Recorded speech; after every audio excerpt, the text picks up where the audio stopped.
The following is a Hallis Beer Hall production. Big time players make big time plays.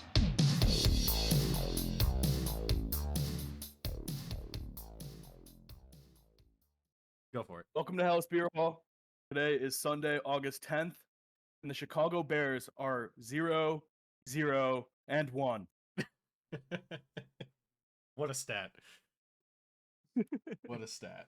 The Bears had their first preseason game against the Dolphins. And I believe we pretty much played all of our secondary and third string guys while the Dolphins played some of their first string and then I think filtered them out. But I mean, you guys probably talk a little bit more about it. I only got to see the first half, so like my take on it and my stats, I obviously had my good plays, bad plays markup here. But got your tracking sheet. yeah, my good plays, bad plays tracking sheet of players, well, some of them at least, and of plays, but surprisingly, the one stat that I'm most proud of is that out of the 4 screenplays I've seen, 3 of them were positive yards. So good job, Hell Ben yeah. Johnson. Progress. Yeah, That's what I'm talking about. I'll have to like go back Great. in history and see all of our screenplays and how many that have just been negative yards through the years. My favorite yeah. stats today were the Bears fans on Twitter saying, "Get rid of Shane Waldron. I'm sick of this shit." Or like Dowell Lawgains or our OCs and DCs from like 10 years ago. It's like, well, how is he still here? Get rid of him. We have too much time on our hands. It's a sad fan base. Was it? Aaron, what do you got? I took notes quarter by quarter, so I can go through what I wrote down and then let me know what you guys think. I think so. First take, new patches look fucking awesome. I know that's a hot take. The patches are fucking huge, but I think they look so cool. Stupid They're patches. so They big. look so cool. I love them. I love them. Patches are great. So big patch guy. Probably gonna buy one for myself. Put on all my work gear. First quarter, no score. Two first offensive drives, 3 and outs. Whatever. Who cares? Juice, I think you called it, but immediately Hippolyte looked way out of his league. Like, also he runs like a Murloc in World of Warcraft. I don't understand that. How is he so fast in theory? Like, he just doesn't. He's not athletic at all. I don't get it. So he looked kind of bad. I think great stand on the 4th and goal. Noah Sewell's a fucking dog. Ben Johnson doing the flex celebration, so cool. I feel like so nice to see energy and like the excitement and love the flex. It just was awesome. But other than that, it was a pretty kind of boring first. Anything you guys got on anything in the first? I definitely think the Ben Johnson flex is better than seeing Eberflus do 1,000-yard stare like he just went into shock, having a stroke. Also, yes, Hopple, I have him down for like 3 bad plays and 1 good one. So that probably I is... love the play tracker. I like the play tracker as well. He's Yeah. counting his actual metrics towards players too. Incentives, 5 good plays. Hank owes them $20. Sure. I'll Venmo him. Fucking. Yeah, I mean, I don't know if you talked much on Tyson Bagent, but I think he got into the rhythm. I believe after we go into the second quarter, but we can get into that with your takes. But yeah, definitely the first were a couple bad first drives. But honestly, if anything, the first quarter kind of showed me that our defense is looking pretty good. Like secondary defense.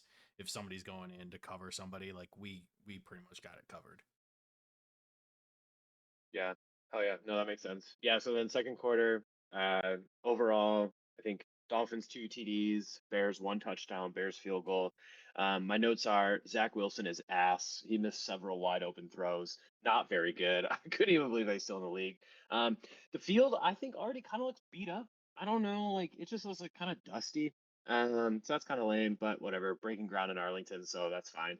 Manon Guy, several nice runs. I thought he had a pretty good game.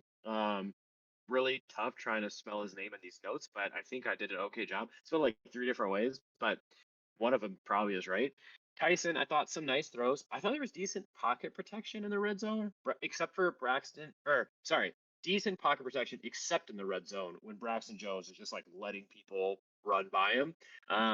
Seems like he's kind of the biggest loser of this game. Just didn't look very good, getting roasted on Twitter. On the touchdown, Mo Alexander, great feat. I think that's actually one to watch for. I was like, where did this guy come from? He's been on the Detroit practice squad the last 2 years, so knows the Ben Johnson offense. Ben clearly was like, hey, come here. Probably told polls, whatever. So like maybe that's a guy that sneaks onto the roster, or maybe practice squad again. I don't know. Austin Booker, sick, had a game, 3 sacks, 1 forced fumble. I thought the interception by Bajan was kind of unfortunate, kind of bounced off the dude's head and then caught or whatever, so I don't really care. Dom Robb, pretty solid game. Terrell Smith at the end should have picked sixth. I think he was thinking about running to the end zone, kind of just let the ball go through his hands, and then Cairo with the big leg at the end, 57 yards. I feel like when I think of Cairo Santos, I don't think of like long kicker. I just think of like very consistent in the 40 to 50 yards, but like, so it's nice to see the 57-yarder go through. Yeah. That's what I got for You the guys first. you know how old Austin Booker is? 30. 24? He just turned 22 years old. Oh, jeez. Ah, crazy. But yeah, I ain't 30. This guy's an ARP member. Yeah. It's at Hard Knocks last year, though, where it was Poles and Flus sitting down, and I think it might have even been Poles over Flus that said trade up. I think it was third round to get Austin Booker. He said this guy's a game wrecker, and then in all of preseason last year, he was just causing issues. I thought him playing in like the second half today was such a joke. Like that's like putting like Julius Peppers out there in like 2012 Very unfair. with the third stringers. It's like, all right, dude, forced fumble. I think he hit the quarterback 4 times. Just Yeah. unreal stuff from a 22-year-old who's going to get mentored by Sweat and Grady Jarrett. And a couple different pass rushes today from him. Obviously the swim and rip, but just the bull rush. The O-line you're taught. D lineman extends his arm straight out, just pound those shits down, and they're gonna fall down. He puts his arms out, they go to pound it down, and that's when he slips by him. And I thought that was just a genius pass move. You could tell that's something he learned from some of the vets. So really happy to see that from Austin Booker. Like I said, 22 years old, out of Kansas. This guy's gonna be a real deal. He's fast too. Like he looks slim, but he looks fast. So I'm excited to see him. Like I said, learning under the vets. It's gonna be D line looked great. Yeah, I agree. By the way, to go back to Braxton plays, I have him tallied down for 8 bad plays, no goods. So 0 for 8. That's crazy on the Hank rating. That's an unbelievably bad game. Sorry, Braxton. Shape That's up. got to be the most negative, right, on the Hank scale. That's got to be the most negative. Yeah, that is the worst. That is the worst on my scale right now. Okay. I need names for this. Like the best guys like Hank's hunks, and then like the worst guys like something. Like, we're gonna get an infographic. Hank's junks. Hank's jokes. Yeah, Hank's junks and Hank's hunks. Yeah. I'll have to keep tab the rest of the season now. Yeah. All right. Word. Go ahead. So headed into the third quarter. Bears score a touchdown this quarter. My notes are Al Harris is the coolest motherfucker. Like what I'm so excited about him as a coach. He's sweet. He shows emotion. Players clearly love him. There's like the thing going around Twitter of like Kyler Gordon on his arm, watch and cheer him. So he's sick. Yeah, Austin Booker, huge forced fumble. Hankins touchdown. Case Keenum, nice little move up in the pocket, and I thought a pretty good throw. Could have run it in, but like, hey, let's get the rookie some action. I thought the protection was pretty good on that touchdown. And then also my note is the special teams was kind of ass. Like Miami got a ton of good returns. So not a huge fan of that. We probably should figure that out. Torrey Taylor, fine game, I guess, but in general, like just yeah, special teams in general of like the coverage unit was not looking great. Hold on. You can't. Torrey Taylor is amazing. It's the guys that can't tackle that are bad.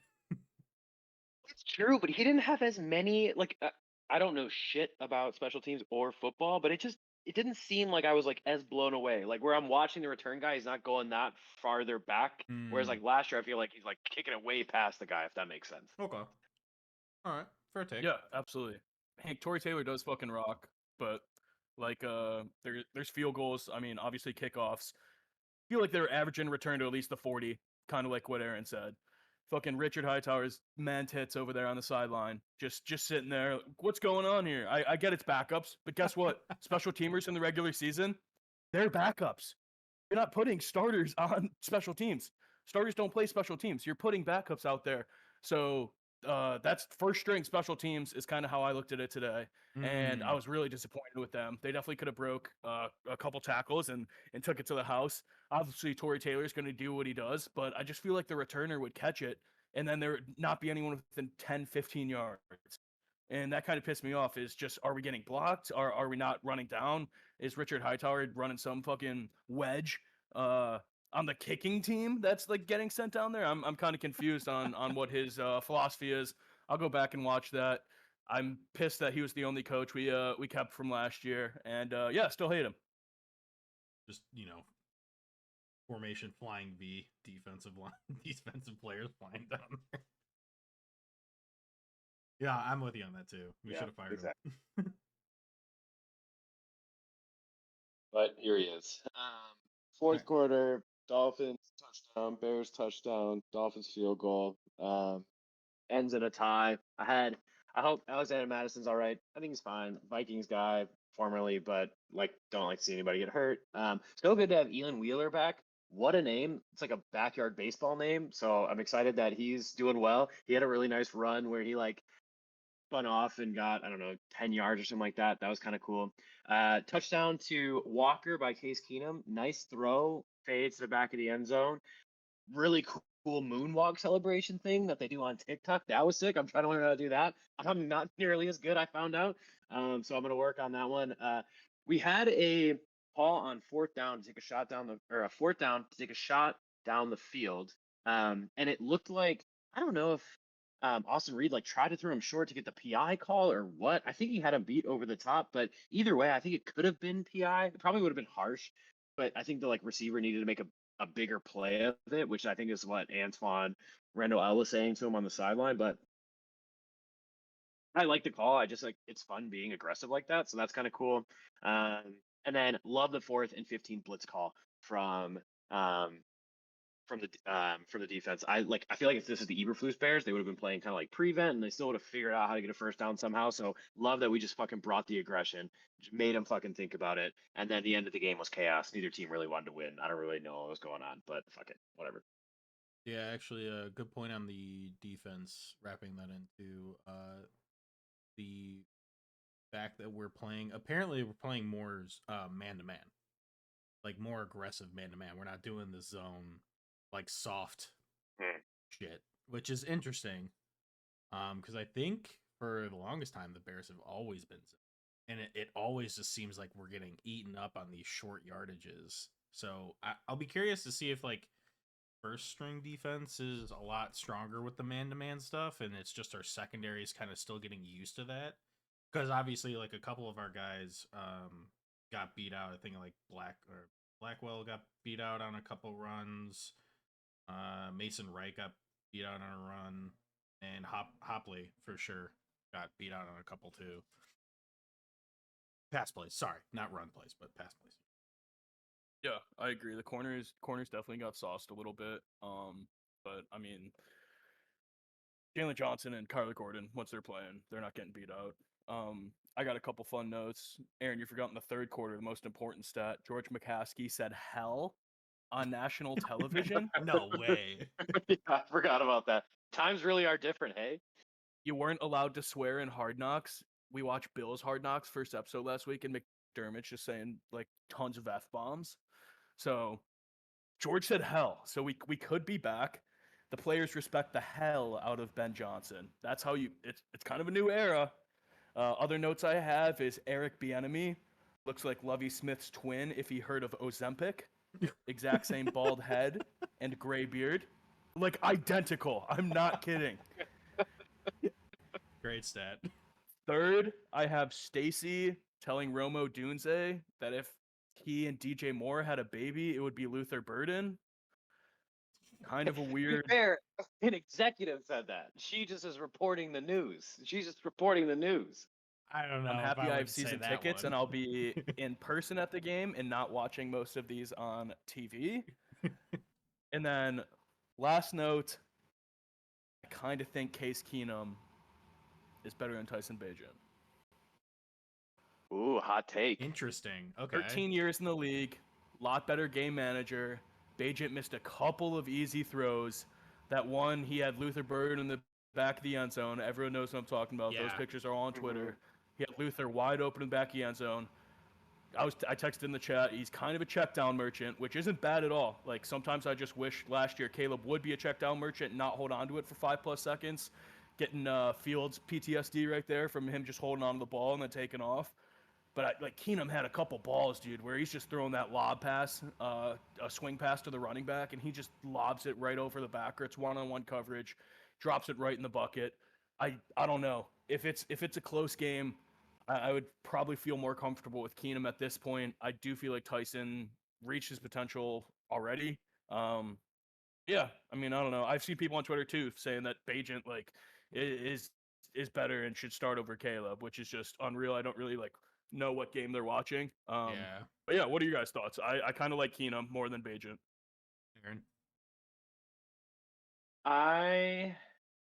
It's an interesting take. I think stepping back to that piece about the check down stuff, I'm just happy they're doing check downs. I was listening to, I think it was the CHGO podcast, but they were talking about how Ben Johnson it was Hogan Johns on CHGO talking to Ben Johnson in their interview. And he was saying that we have just been so much more cognizant about using the check down because it's like, hey, maybe the option's not there, maybe the first, second, third option's not there, but we can still fucking chunk off 6-7 yards on this play, use the check down. And so clearly that's coming through as we saw from Tyson.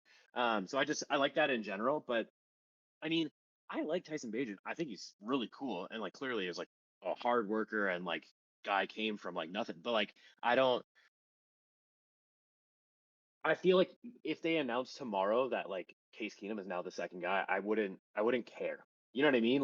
I'm cheering for Tyson because he's young, energetic, kind of cool, and honestly maybe a good trade piece. But I feel like either one, I'm meh. It's just such Caleb is the guy, and then the second screen, I just hope we never see that guy. But yeah, I could totally see Juice that I could see a world where Case Keenum could be the backup. What do you think, Hank? I would agree with you. I think I agree with you in the state that if Tyson got traded tomorrow, that'd be fine. I think actually that would probably be the better option for us. Just thinking, because Case Keenum is a vet, so having the veteran second QB, good. Also kind of maybe not as a mentor-ish, kind of is a mentor-ish a little bit there.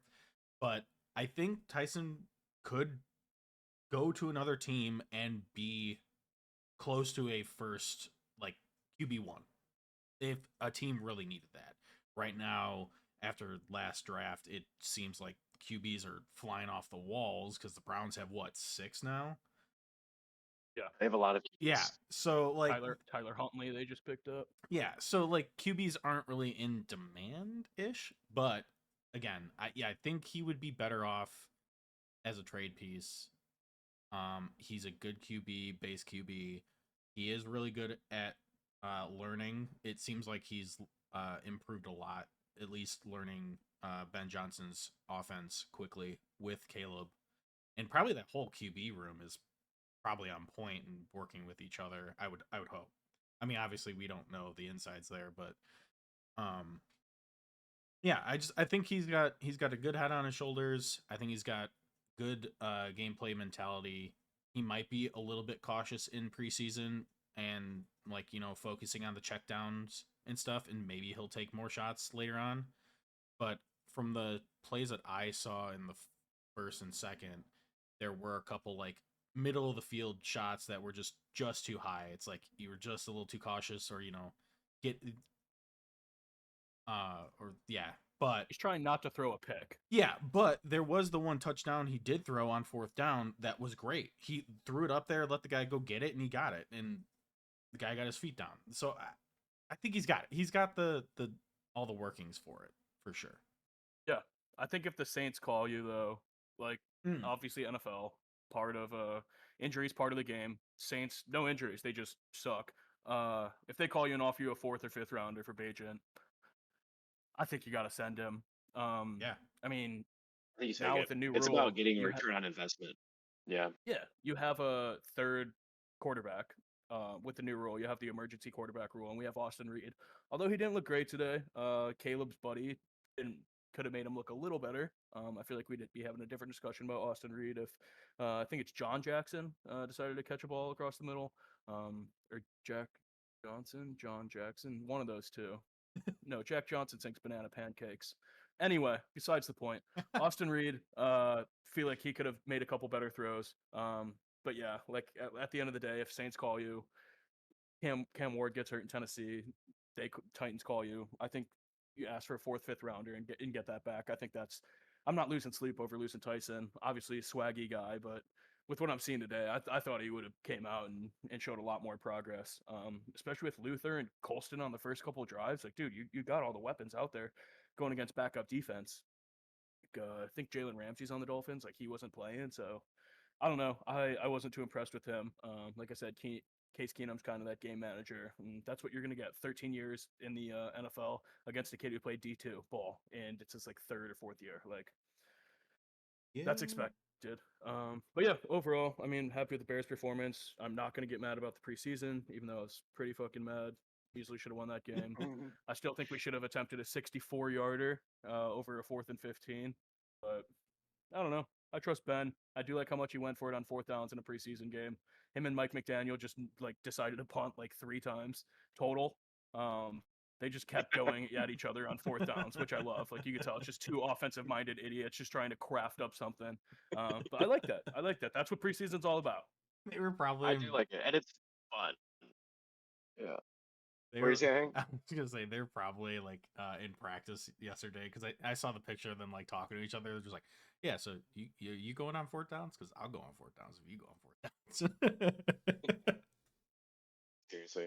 Also, I think in general, Ben Johnson, he looks pretty legit. Like, he just looks like he has a presence to him where like it doesn't seem like a rookie head coach. Like, he's already out there, and I'm just like, it just feels like he's been here. It feels like people are buying into what he's selling. So I'm excited about him. Also, much better pecs than Mike McDaniels. So we have that going for us too. He's pretty jacked. Like, that dude's in shape. So shout out Ben Johnson for working out. He's just got to teach Richard Hightower how to lift weights and run on a fucking treadmill. Then we should be good. Hey, That's all I got for the Bears, boys. All right, what do we got next? I did want to talk about the Cubs a little bit. Oh, okay, yeah. Hold on. You have I asked Hank for some previous podcast. Yeah, I got that tips clip. here. I think it was Connor take. Oh, okay, got it. Yeah, I just loved the like, as soon as we released that podcast, like the next day, he just started going on a tear and becoming maybe top 10 player in the league right now. Yeah, that was on Interesting. PCA. So, got it. So, someone on this podcast said PCA is not good to start the year, and then someone called him a top 10 player. Guys, is 3 for your last 33 at bats good with 13 strikeouts? Sounds terrible, dude. It's like 66 batting average, 0 RBIs, 0 walks, 1 steal the night, and then immediately gets picked off at second base. That's top 10 player in the league, Pete Crow Armstrong. 3 for his last 33. That sucks. Average down to 258. Does still lead the Cubs in homers with 27. But yeah, they're slumping. Playoffs are coming up. At least they have another guy, Kyle Tucker, who's 5 for his last 28. Also not good. slumping a little bit. 1 RBI in his last 28 appearances. Probably not the guy you want to extend. I know Connor agrees with that one. Kyle Tucker's batting .272 on the season, which is crazy. That he's sucking and he's down to .272. Seiya Suzuki, 11 for his last 65. Damn. What? 1 home run. .251 average. Leads the Cubs in RBIs still, though, with 84. That's the big three of the Cubs. If they want to get rolling here, they're going to have to turn it on a little bit. I think you got to call up big boy Moises from AAA. Bring up a fat guy. Fat guys fix everything. They bring the juice. He's got a great bat. When he was up, his exit velo was just unreal every single time. I think you need some switch. Go sign Marcus Stroman. Bring him home. Mike Soroka was the worst signing of all time. I mean, I don't know. I think they're 6 back of the Brewers now, and it's just slipping away. The Cardinals are going. Cardinals beat them again tonight. Cardinals are coming up. Padres are coming up. Giants are coming up. It's going to be tough for the Cubbies. The pitching's doing all right now with Shota, and then Conray had a good outing. I think yesterday or the day before. Matt Boyd's been absolutely balling. Matt Shaw had 7 homers since the All-Star break, so it's good to see him. I did say he sucks, so I'll eat those words a little bit. But yeah, I don't know. I'm like not rooting for the Cubs. But like at least I want them to put up a fight in these games, and they're not at all. Yeah, what was it? Yeah. I think they have a tough test coming up too with Toronto. Like Toronto's a fucking wagon. So if they drop 3 there, maybe get right with Pittsburgh because let's see if they sweep Pittsburgh because only good teams do that. But if they go to Pittsburgh, maybe get a couple Great wins point. and then have to face the Brewers. I mean, it's kind of a bad stretch. Bad stretch to be slumping, I think. The Brewers are on a tear right now too, aren't they? Like They can't lose. 9-game winning streak. Because they have or is it Andrew 7? Vaughn. That's a great point. That's a great point. Yeah. Andrew Vaughn, beast. Speaking of bad stretches, the White Sox are 1-6 in their last 7. Oof. They did win today. There's the one over Cleveland. I'm not saying since Chase Mydroth got put on the IL a couple days ago that this team has been a totally different team and playing horribly, but they need Mydroth. They need the energy, man. Yep. Yeah, they also, they ran into the Mariners, which they're just a fucking buzzsaw right now. Went to 2 games last week.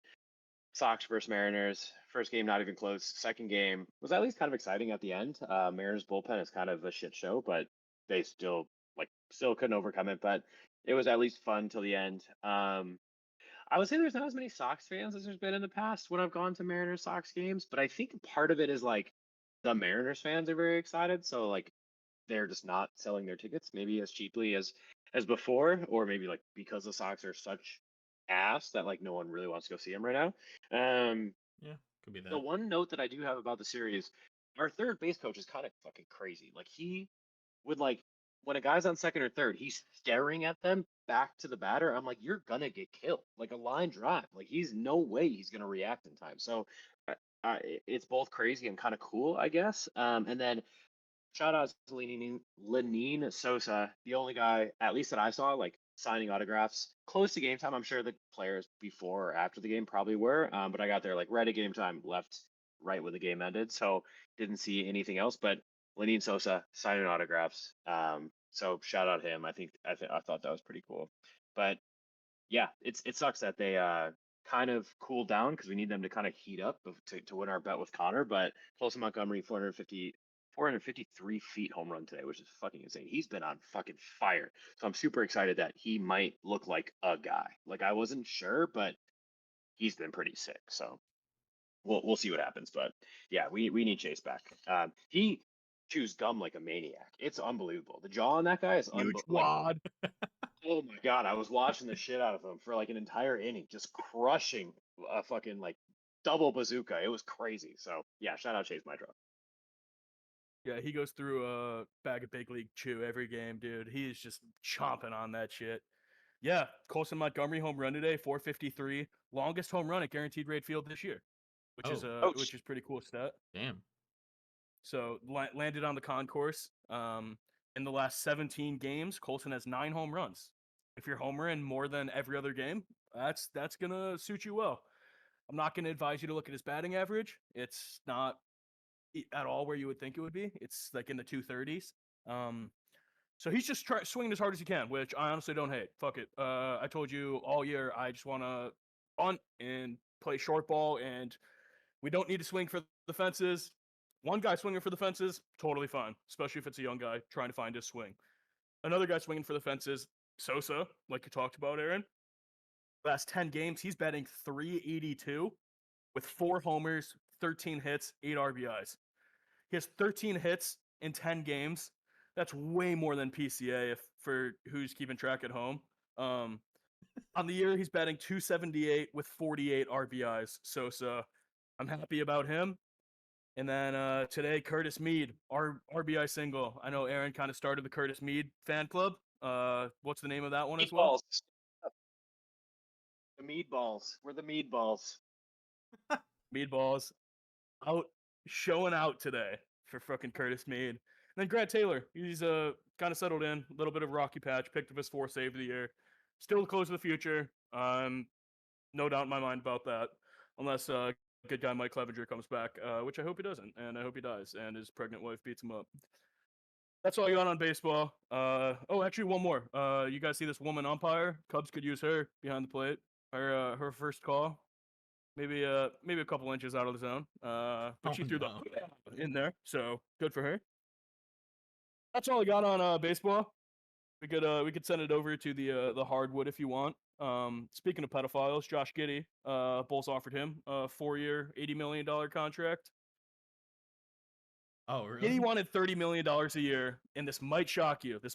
He wanted 30, and the Bulls lowballed him with 20. That's surprising. Jerry Reinsdorf doesn't want to pay anyone.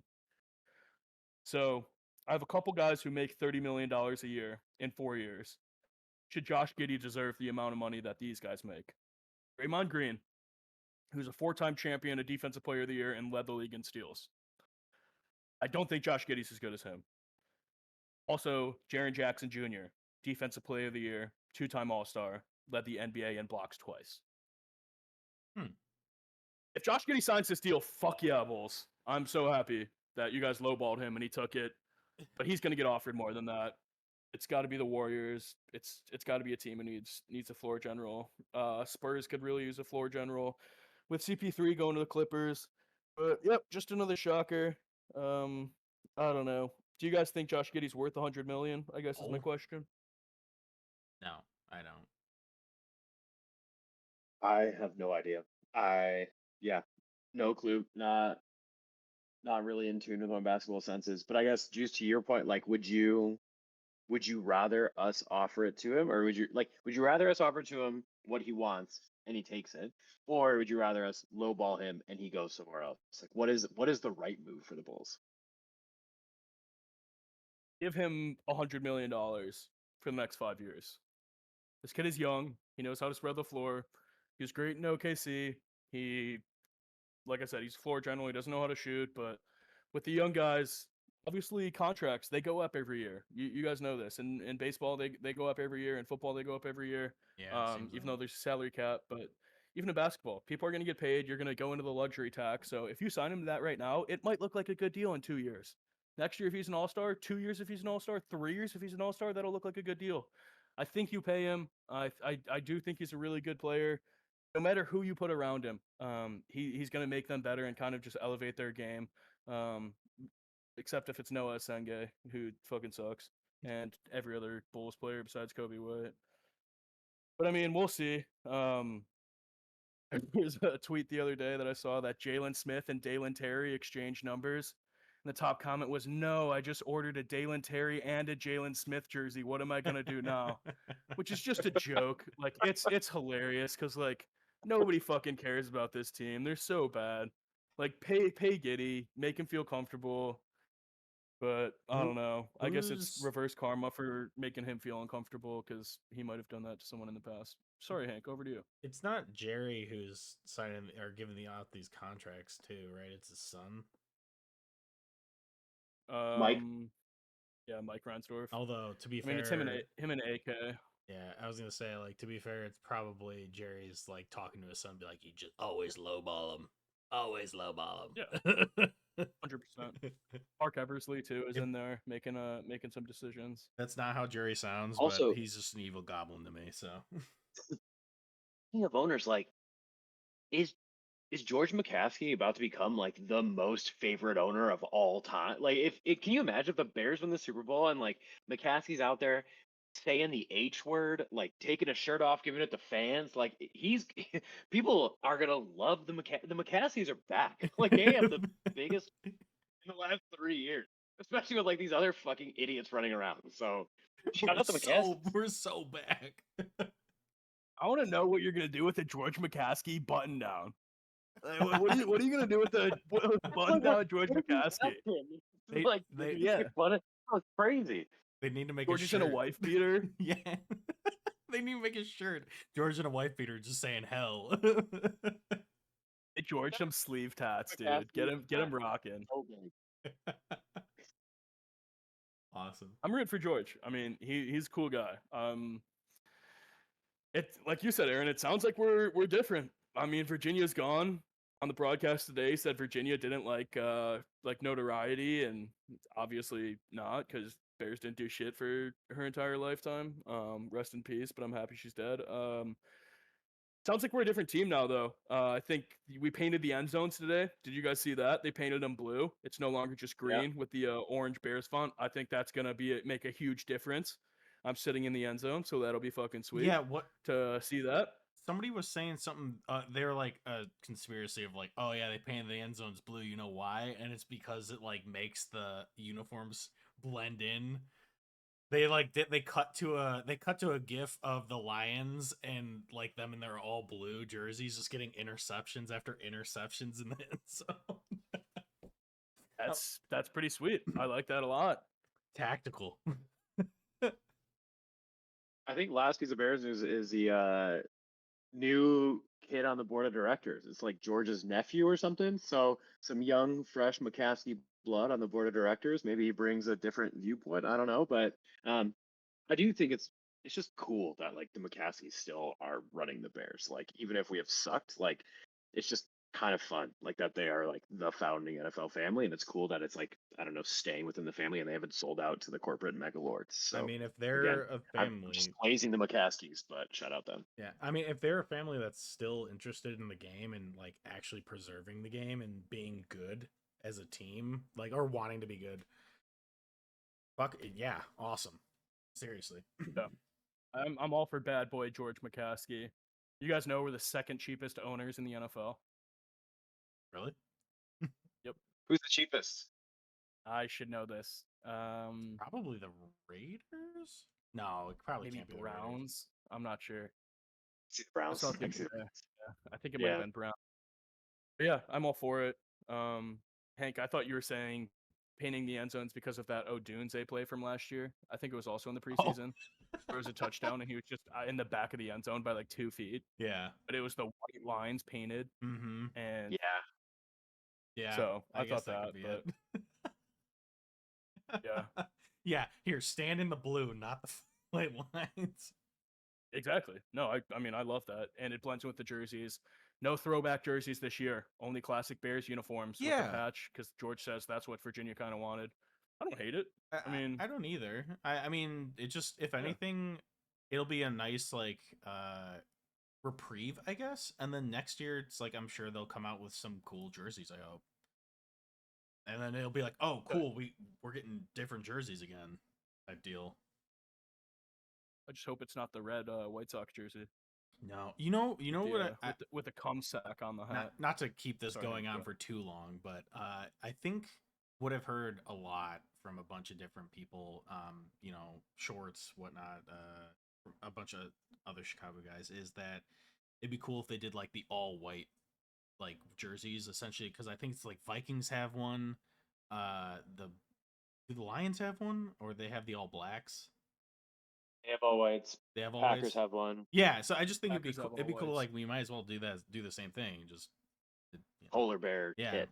yeah, Yeah. polar bear kit. Yeah. Anyways, No oranges on Halloween might disappoint me a little bit though. Does that count as a normal uniform? No, but yeah, I do agree. I do like So it's the just all gonna be orange. blues and whites. Yeah. Orange would have been sweet. I don't know. I think like special uniforms are for bad teams that play on prime time. Mm. Like if we were like 3-9 and we're on like a Thursday night football in December, that's when you whip out like the orange or the polar bears, the all whites are in New Jersey because what else? And that's why you bet teams. I bet teams based on jerseys all the time. Like I bet if the Seahawks come out in the all greens or whatever, the lime greens, I'm betting them. I don't care what the record is. I don't care if Geno Smith's the quarterback. I'm betting them. That's a fucking sweet jersey. But yeah, I mean, I don't know. I kind of like the classic, just the blue and white. I mean, it'll be the same jersey for the boys every single time, unless they do like a jersey swap or some shit. But yeah, it'll just be comfortable, and I don't know. Some jerseys look like clown jerseys. More oftentimes than not, if you introduce a new jersey, it's a bad new jersey. Yeah. So If anything, I it's like it. good focus. Rest in peace, Virginia. Happy you're dead. Not endorsed. Not endorsed. Not endorsed. Sponsored Cut by it. Miller Lite. Cut it. Sponsored by. Sponsored by the funeral home. All right, boys. What we've all been waiting for. The Chicago Sky are 1-9 in their last 10 and second to last place. The Chicago Sky have won less games than sexual toys thrown on the court in their respective league in the past 2 weeks. How do you guys feel about that anyway? That's it. That's enough Sky notes. Yeah, let's talk about this. I'm definitely in this. Oh yeah. Yeah. Um I don't know. I don't know how I feel about it. I I'm like the just people betting on it. I think the betting is stupid. I think the fact that like it's one of those things where it's like I can place a fucking $10 bet, go buy like a dildo myself, throw it on the court, and win money. Like it's prime for like I don't understand how sports books are taking money on it when it's something that can so easily be influenced by somebody. To me, it's like the streaker at the Super Bowl prop, where it's like, all right, I can bet this, go streak myself and make a lot of money. So like I don't get that part of it. But I don't know. I think it's kind of weird. I'm not a huge fan of to it. me, okay. So to me, I feel like it's degrading to this women's sports. To be fair, that's just me. That's just me. It's like, yeah, you throw a dildo on, it's like, okay, whatever. You wouldn't see that on the NBA court. What are they gonna throw? I think that'd be awesome. We should bring that to the NBA. Yeah. Actually, how much? You know what? I bet $10 that'll happen in first NBA game next year. I think it'll happen too. I don't like that bet. Instead of throwing that on the court, we should just throw the Phillies couple on the court. I think that could fix all the problems. Everyone's sexual assistance needs could be fixed that way. Speaking of sexual needs, you guys ready for the Andrew Billings fun fact of the week presented by Miller Lite? Oh, thank you, Miller Lite, Yeah. for sponsoring this. Yeah, no problem. I'm also the rep at Miller Lite. Andrew Billings got asked, "What's on your bucket list?" He said, he wants to be a pilot. Andrew Billings always wanted to fly planes. He went to Baylor to be in the aviation program, but it was away from the school, too much time. So after his career, that might be his post-career move. He wants to be a pilot. Damn. I shared this information with Bears insider Jacob Infante, and we were kind of thinking of some nicknames for the Big Bill.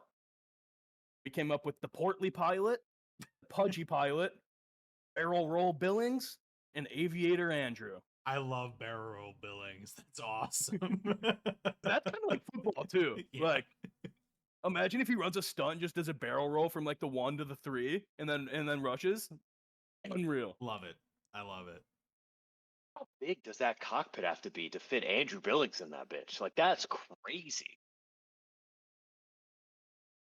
That was our That's next discussion. unbelievable. That's Like, our that's next Would you like, I don't feel feel like that's- would you feel more comfortable or less comfortable if you got on a plane and Andrew Billings is the pilot?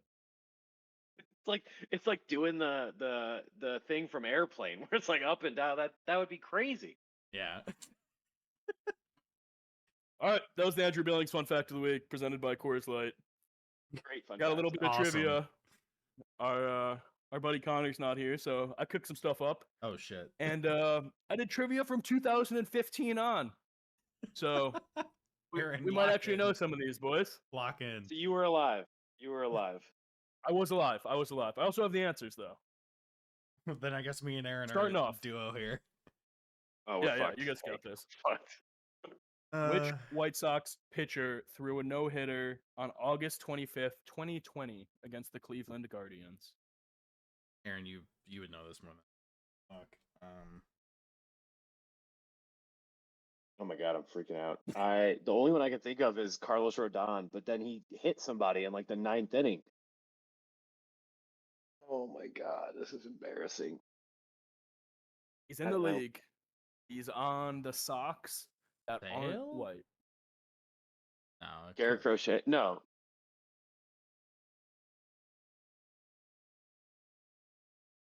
I don't know. Initials LG. Lucas Giolito? Lucas Giolito, 13 strikeouts, no hitter, August 25th, 2020. So This one's I don't know. gonna fuck you up. No, go. No, I like literally I don't even think of him as on the Red Sox. I'm just like so that there's such a blank space in my brain for Lucas He's been Giolito. pitching well for them too. I'm happy to see that. What was the hold on, Who? Juice? What was the record that year for the Sox? You know? In 2020, Yeah. COVID shortened season. So I mean, I just Um, wonder if it was like nobody was paying attention. That's why it's a blank spot for Aaron. No, that was when they made the playoffs. We they lost went to 30 Athletics and In playoffs. yeah. tied for second in the AL Central, 35 and 25. Oh shit. Okay. Damn. So yeah, obviously COVID shortened season, but I kind of love how we took advantage of that season. Yeah. Like, if we're only gonna play that many games, why not just fucking cook? Next one, another White Sox one. Who led the 2018 White Sox in home runs? And it is not obvious at all. Probably like a. No, but God. one of my questions was going to be a Yasmani Grandal question, so that's good thinking right there. I have no clue. I'm so bad with Shoot. recent history. Yes. Even First name Daniel. Polka? Polka. Oh my god. I was gonna say Jose Daniel Abreu, Polka. but Yeah, well, he said it wasn't Too obvious, obvious. so I was like, it can't be. yeah, Jose. I know. That's why I was like, well, it can't be him. That's crazy. Daniel Polka had 27 home runs for the White Sox See, to lead the I team think I in just saw on 2018. Twitter that he's like coaching a team now. Like he's like joining as an assistant coach to some university program or something like that. I would love to be coached by the Polka Dot for sure. All right, heading to the north side. What player led the Cubs in home runs in 2022? With 25. He was a third baseman. Not in the MLB anymore. Could be though. Not in the MLB anymore. Oh, Not in the MLB anymore. Maybe in the KBO. Or maybe, he is. not Russell, right? No. Not Russell. Were we talking about this the other week? Fuck. I don't think this guy. I think I've mentioned him on a previous pod to be the Cubs' third baseman. Yeah. His last name is a synonym of knowledge. And That's a stat. Patrick Wisdom. That's a sweet clue. That's fucking awesome. Yeah. Yep. Patrick Wisdom, 25 home runs. Damn.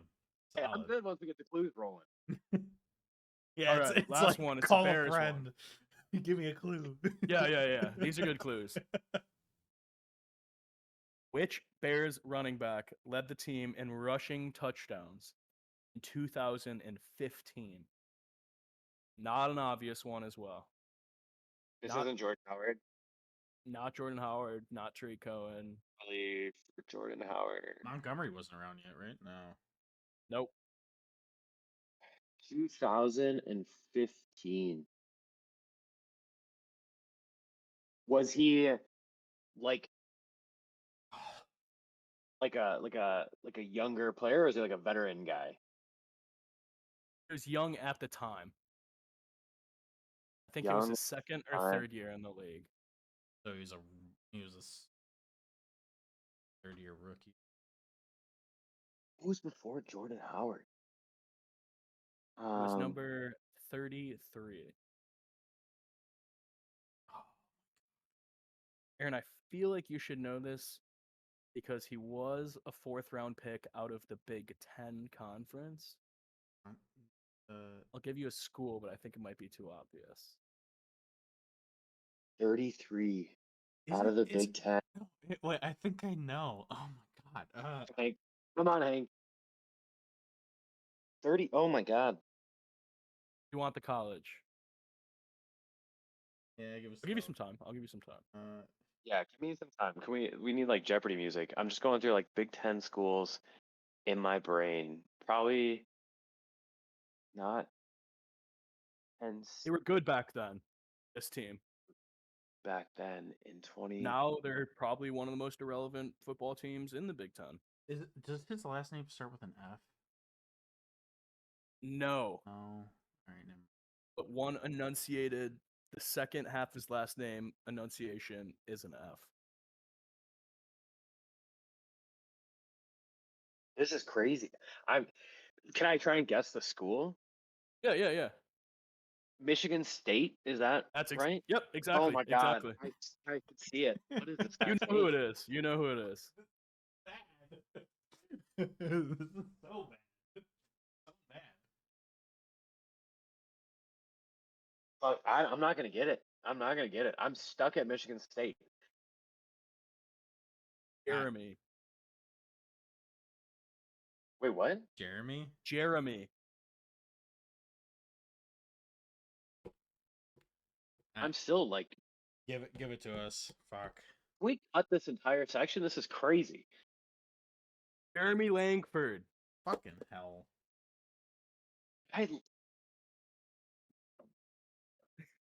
Aaron's like, I need to look this up. 6 touchdowns. This is crazy. Because I like the name rings, but like it doesn't. It's just not.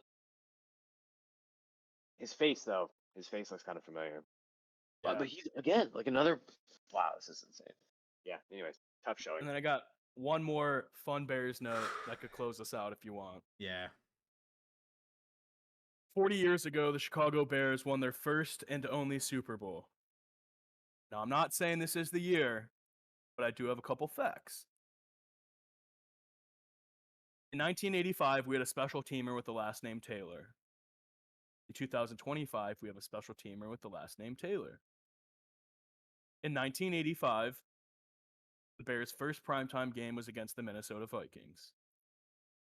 This year, our first primetime game is against the Minnesota Vikings. The last game of that season in 1985 was against the Detroit Lions. This year, we end our season with the Detroit Lions. In Jim McMahon's final season of college football, he had 30 total touchdowns. In Caleb Williams' final season of college football at USC, Caleb Williams also had exactly 30 touchdowns. No way, dude. What? I think this is the year. This you is can't, it. Chat, you can't make that up. That's a It's written in the crazy stars. storyline. That's unbelievable. 2025 Super Bowl champions, your Chicago Bears. Put money on it now. And we out. Well, a lot of things happen today. Sometimes life deals you bananas and you gotta just say, fuck it, I'm gonna eat that shit. I'm not touching it. Cut it. Cut it. We're cutting it. We're done. I had to tie that in. We're out. And they were all great. And they were all thrilling. And they were all dramatic. But you know what? Get big, get tough, and get fucked. Too bad we couldn't have had Hot, juicy cake takes. You know what I'm saying? Yeah, that's some fine. hot cakes on the griddle. You know what I'm saying?